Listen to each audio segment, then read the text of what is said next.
కింద అంత బురదగా ఉంది, అవసరం అత్తయ్య చింత చిగురు కోయడం ఇప్పుడు? అమ్మ దొరికినప్పుడే తినాలి, తర్వాత దొరకదు కదా. ఇది ఆరోగ్యానికి చాలా మంచిది కదా. ఎంత చిన్నగా ఉంది కదరా పుట్టగొడుగు.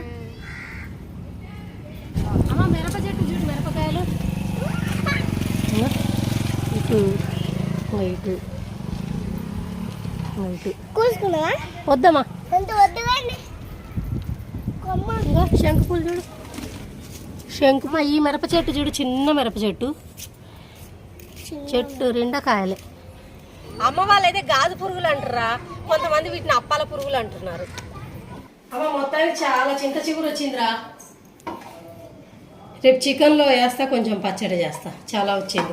ఇది చూడడానికి ముదురుగానే అలా అనిపిస్తుంది కానీ లేతగానే ఉందిరా. ఈ ఆకులన్నీ నీట్గా ఇలా తీసుకోవాలి, లేకపోతే ఇది ఉడకదు.